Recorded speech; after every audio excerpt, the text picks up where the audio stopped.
বাংলাদেশের রয়েল জেলা বগুড়ায় আমাকে জেলা পরিষদের প্রশাসক নিযুক্ত করেছে। আমি আল্লাহ সুবহানাহু ওয়া তাআলার কাছে লাখো কোটি শুকরিয়া জানাই। বগুড়া একসময় পুণ্ডনগরের রাজধানী ছিল। এই বগুড়া থেকে অবিভক্ত পাকিস্তানের প্রধানমন্ত্রী হয়েছে।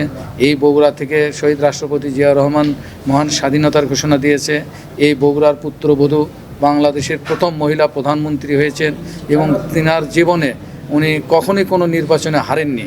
সেই রকম একজন মরহুমা বেগম খালেদা জিয়া এই বগুড়ার পুত্রবধূ ছিলেন এবং তারেক রহমানও দেখেছেন তার অল্প কয়েকদিনের এই অবস্থায় উনি কিন্তু ইতিমধ্যেই সাড়া ফেলেছেন। উনি যেভাবে কাজ করছেন, যেভাবে দিক নির্দেশনা দিচ্ছেন, এই দিক নির্দেশনাগুলো যদি আমরা পালন করতে পারি আমাদের এই দেশটা আমরা উন্নত করতে পারব।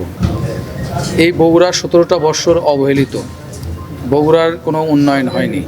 এই জেলা পরিষদের চিত্রই যদি দেখেন যে কি একটা বাজে অবস্থা, বগুড়ার মতো একটা জেলা পরিষদ, সেখানে কি একটা মানে ওয়াল টোয়াল যে একটা চং করা থাকবে, কোনো জায়গায় কোনো উন্নয়নের কিছু নাই।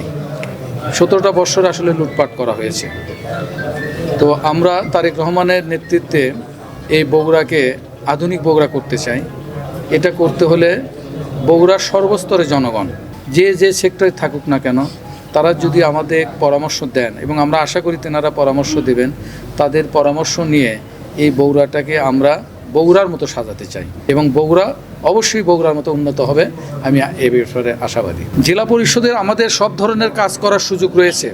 এখানে আমরা যে কোনো ধরনের কাজই আমরা করতে পারি। আমরা রাস্তাঘাট করতে পারি, স্কুল কলেজের কাজ করতে পারি, ধর্মীয় প্রতিষ্ঠানে কাজ করতে পারি, সামাজিক প্রতিষ্ঠানে কাজ করতে পারি। আমি সবে আজকে যোগদান করলাম।